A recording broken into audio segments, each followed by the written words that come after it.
오늘 함께 나눌 말씀의 제목은 거짓 선생들과 그들에게 속는 자들이라는 제목으로 하나님 말씀 함께 상고하시겠습니다. 우리가 이렇게 말씀을 살펴보다 보면 참된 선생, 참된 교사, 참된 선지자가 어떤 존재이냐, 그들의 특징이 무엇인가를 우리가 이렇게 말씀을 통하여 우리가 보기도 하지만은 또 동시에 성경을 보게 되면 누가 거짓 교사, 누가 거짓 선생인가, 누가 거짓 선지자인가 역시 아주 자세하게 이야기하고 있는 것을 보게 됩니다. 베드로후서가 그와 같은 경우인 것이죠. 누가 거짓 교사인가, 누가 가짜인가, 이것을 이제 자세하게 가르쳐준다는 점에 있어서 우리의 신앙생활에서 너무나 중요한 주제인 것이죠. 그래서 우리가 계속 이어서 우리 어제 본문에서 이어서 계속해서 함께 우리 베드로후서 말씀을 보시도록 하겠습니다. 우리가 먼저 볼 것은 이제 12절에서부터 19절까지의 말씀입니다. 12절에서부터 19절까지의 말씀. 이 말씀은 거짓 선생들에 관한 말씀입니다. 거짓 선생. 거짓 선생. 사실 베드로후서 전체가 거짓 선생들에 대한 말씀이죠. 왜냐하면 이 당시 교회 내에 침입한 거짓 선지자들, 거짓 이 선생들, 교사들의 문제가 작지 않았다는 것을 반증하기도 합니다. 사도 베드로가 그가 쓴 남아있는 신약성경에 남아있는 두 편지 중에 한 편지 자체가 이 거짓 선생들에 대한 경고의 말씀이기 때문에 상당히 중대한 문제였다는 것이죠. 사도 베드로는 이들을 뭐라고 불렀냐면 이성 없는 짐승이다 이렇게 불러서 12절 이렇게 돼 있죠. 그러나 이 사람들은 본래 잡혀 죽기 위하여 난 이성 없는 짐승 같아서. 이성 없는 짐승이다. 그렇습니다. 이성 없다. 이성 없는 짐승, 그 동물이라는 얘기죠. 예, 그렇습니다. 양심 없는 짐승이, 짐승한테는 양심이 없습니다. 그렇죠. 예, 자기가 어떻게 먹을 수 있느냐, 그렇죠.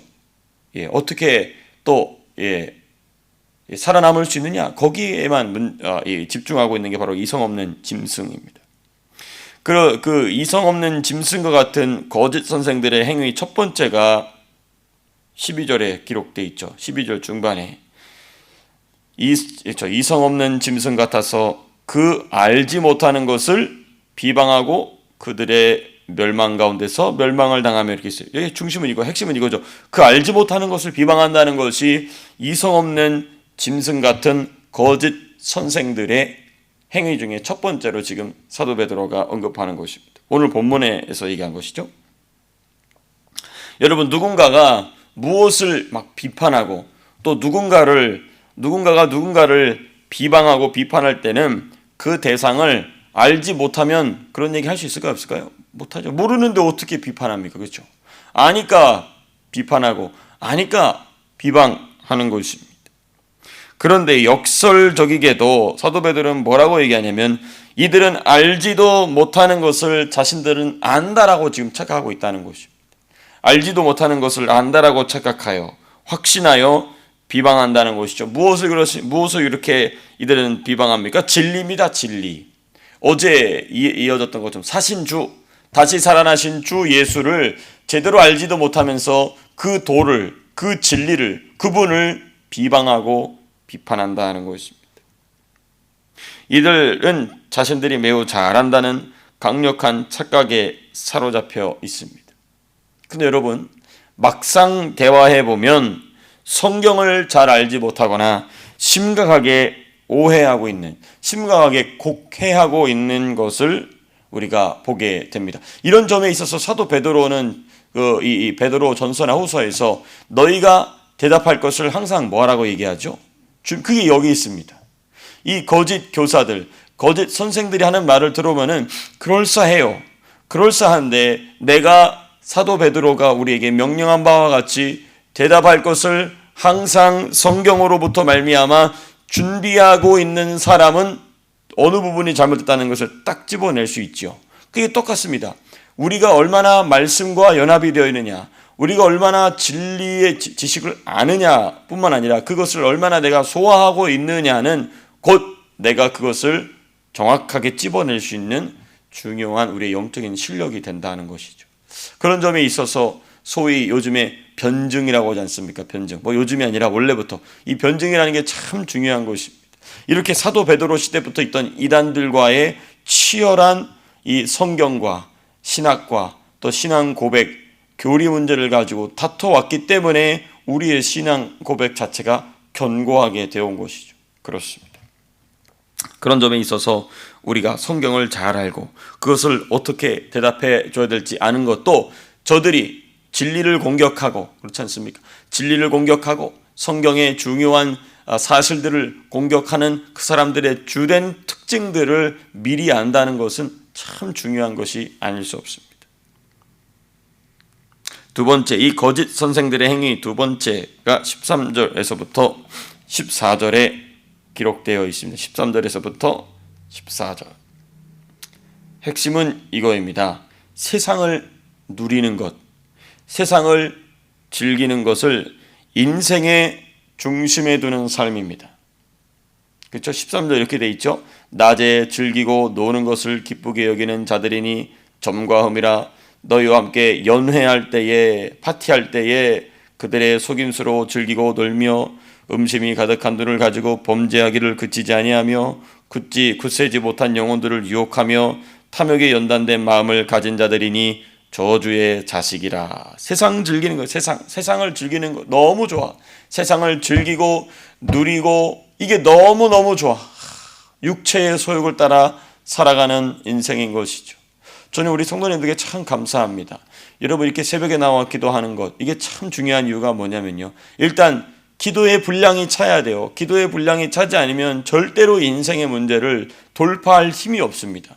하나님께서 절대로 그걸 그렇게 돕지 않으십니다. 그거 너무 감사하고. 두 번째 뭐냐, 이렇게 새벽에 나와 기도하면 참된 마음을 가지고 진실한 마음, 진실한 태도 가지고 기도하게 되면 내가 나도 모르게 세상 즐기는 것을 불편하게 여기게 됩니다. 참 중요해요. 이렇게 자기 스스로를 경건의 훈련에 내어 맡기게 되면 세상 즐기는 거, 세상이 너무 좋거든요. 돈 벌어서 돈 쓰고 싶고 막 자기 마음대로 살고 싶고. 여러분들 근데 그게 불편하게 느껴집니다. 불편하게. 그렇습니다. 여러분 왜 이렇게 천국 중심이 아니라 세상을 즐기고 세상을 누리고 이런 것을 인생의 중심에 두는 이유는 무엇일까요? 가장 중요한 이유는 천국이 불분명하기 때문에 그렇습니다. 천국, 그 사람의 생각 속에서, 그 사람의 말 속에서, 그 사람의 행동 속에서, 그 사람의 가치관 속에서, 그 사람의 인생, 삶 속에서 천국이 없거나 불분명하기 때문에 그래요. 사실상 없는 것과 다름없을 정도로, 아예 없다고 말할 수는 없겠죠. 예수 믿는 사람인 경우에는. 근데 사실상 천국이 없는 거 아니냐라고 보일 정도로 현세 중심, 내 인생 중심이, 내가 지금 육체로 살아가는 인생 중심의 세계관, 저 여러분들은 천국 중심의 세계관 되될 줄로 믿습니다. 사실 여러분 이게 상식적인 것입니다. 우리가 인생을 아무리 길게 살아도 100년 조금 넘게, 100년 정도거든요. 근데 우리가 천국에서의 삶은 영원이에요. 그럼 당연히 영원한 삶에 초점을 맞추는 것은, 이거는 뭐 상식이라고 말하는 것 자체가 우스울 정도로 당연한 일인 것이죠. 근데 그게 깜빡 속아요. 확실히 이거는 마귀의 역사입니다. 악령의 역사죠. 귀신의 역사예요. 그 영원한 삶을 당연히, 그건 너무 당연한 거예요. 너무 당연한 건데 이상하게도 이 땅에서 살아가는 그 100년 남짓이 너무나도 소중하고 더 중요하게 보인다는 것은 그 100% 귀신의 역사예요. 100% 악령의 역사입니다. 그러나 천국이 그 육체의 소욕을 거슬러서 천국이 유일하게 중요한, 우리 내 삶의 천국 중심으로 여겨지는 사람은 그건 당연히 성령의 역사인 것이죠. 그러한 성령의 역사가 우리 사랑하는 성도님들 뿐만 아니라 우리 사랑하는 자녀들의 삶 가운데 있게 될 수 있기를 축복합니다. 너무너무 중요해요. 천국이 불분명하기 때문에 이 세상을 누리고 싶은 것입니다. 이 세상을 누리는 사람을 보면 저 사람 인생이 너무 아깝다라는 생각이 아니라, 야 부럽다, 나도 한번 해보고 싶다. 땡. 천국 중심이 아닌 것이죠. 천국에서의 영원한 삶에 대한 구체적인 사실을 알지 못하기 때문에 현재, 지금 자신이 가장 중요한 삶이 되는 것입니다. 현재, 지금, 자신, 그렇습니다. 그러면 좀 더 생각해 봐야 됩니다. 왜 천국이 불분명할까요? 지금 베드로 전후서에서 지적하는 것처럼, 특별히 베드로 후서 2장에서 지적하는 것처럼 예수님에 대하여 바르게 알지 못하기 때문에 그렇습니다. 예수님에 대해 정확하게 알지 못하기 때문에 그렇습니다. 예수님에 대하여 구체적으로 자세하게 알지 못하기 때문에 그렇습니다. 그러나 예수님을 조금 알더라도 진실되게 제대로 알게 되면 그만큼 천국을 보는 눈이 열리게 되는 것입니다. 그래서 저와 여러분들은 예수님 열심히 알아가야 될 줄로 믿습니다. 어떻게 하면 예수님 알아갈까요? 예수님을 많이 사랑해야 돼요. 예수님을 사랑한 만큼 예수님을 아는 겁니다. 예수님을 사랑하지 않는데 예수님을 안다. 그거는 바리새인 되는 겁니다. 예수님 뜨겁게 사랑하는 만큼 예수님을 알아가는 저 여러분들 될 줄로 믿습니다. 그러면 예수님을 그렇게 아는 만큼 천국을 중심으로 두고 살아가게 되는 것입니다. 그렇습니다. 그러니까 이 시대에 예수님 사랑하는 사람 찾기 어렵잖아요. 그렇죠? 예수 안 믿는 사람 말할 것도 없고요. 예수님 믿는데도 예수님 별로 안 사랑해. 그러니까 천국이 잘 눈에 안 보이고 내 손에 안 잡히죠. 그러니까 내가 당장 눈에 보고 내 손을 직접 손으로 잡는 게 중요한 삶이 되는 것입니다. 그리고 어느 날 예수님 앞에 서게 되었을 때 그때 가서 후회하는 것입니다. 이미 때는 늦는 것입니다. 그 다음 이제 우리가 15절, 19절로 넘어가도록 하겠습니다. 15절에서부터 19절까지 보시게 되면 이렇게 사람들의 인생을 망치는 거짓 선생들의 대표적인 영적 조상이 누구냐? 그리고 그들의 최후가 뭐냐? 15절, 16절에 나오죠. 그들이 바른 길을 떠나 미혹되어 부올의 아들 발람의 길을 따르는도다. 발람이 누구입니까? 하나님의 백성 이스라엘을 돈 받고 저주하려 했던 사람이었잖아요. 그렇죠? 거짓 선지자의 대표적인 인물이죠. 그런데 이러한 거짓 선생, 거짓 교사뿐만 아니라 거짓 선생, 거짓 교사에게 속는 자들도 그렇게 된다는 것입니다. 내가 직접 발람처럼 돈을 받고 예수 믿는 사람들을 저주한 건 아닌데 그와 동일한 계통으로 살아간다는 것입니다. 안타까운 일 아니겠습니까? 15절 보니까 그는 불의의 삭슬 사랑하다가 자기의 불법으로 말미암아 책망을 받되 말하지 못하는 나귀가 사람의 소리로 말하여 이 선지자의 미친 행동을 저지하였느니라. 그렇습니다. 은혜죠. 나귀라도 입을 열어서 가르쳐준 게 은혜입니다.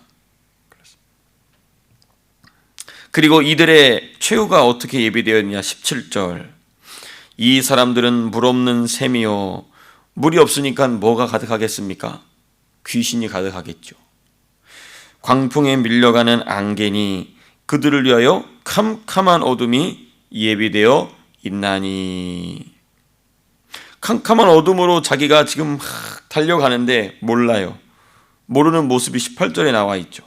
그들은 허탄한 자랑의 말을 토하며 그릇되게 행하는 사람들에게서 겨우 피한 자들을 음란으로서 육체의 정욕 중에서 유혹하는도다. 그렇습니다. 참으로 안타까운 일이 아닐 수 없죠. 근데 우리가 이 말씀을 가만히 보다 보면 이거 다 불신자들 같은데 이렇게 생각합니다만은 그렇지 않다는 것이 우리 20절에 나오는 우리 20절 말씀 한번 마지막으로 읽고 마치겠습니다. 우리 20절 같이 읽겠습니다. 시작. 만일 그들이 우리 주 대신 구주 예수 그리스도를 알므로 세상의 더러움을 피한 후에 다시 그 중에 얽매이고 지면 그 나중 형편이 처음보다 더 심하리니. 여러분 이 말씀 가만히 보니까 지금 사도 베드로 하고 있는 맥락의 이 말씀은 아예 불신자를 말하는 게 아니라 지금 신자를 두고 얘기하고 있는 것을 보게 됩니다. 만일 그들이 우리 주 대신 구주 예수 그리스도를 알므로, 여기서 말하는 아는 것은 그냥 안다는 게 아니라 믿음이에요. 믿음으로 알게 되면 세상의 더러움을 피한다는 것입니다. 오케이, 거기까지는 참 은혜스러운 일이죠. 그런데 뭐라고 돼 있죠? 후에 다시 그 중에 얽매이고 지면 누구로 말미암아? 거짓 선생들, 거짓 교사들로 말미암아. 거기에 깜빡 속아서, 그건 자기 탓이죠. 얽매이고 지면 그 나중 형편이 처음보다 더 심하리니. 여러분 나중 형편이 처음보다 더 심하다는 말씀 뭔가 친근하지 않습니까? 어디서 나온 얘기죠? 예수님 하신 말씀이죠. 귀신이 나갔다가 들어와 보니까 7을 더 되니까 이게 8이 들어간 겁니다. 그 예수님 뭐라고 결론을 내십니까? 지금 형편이 나중보다 처음 형편보다 더 심하여졌느니라. 예수님은 똑같이 사도 베드로가 얘기하고 있습니다.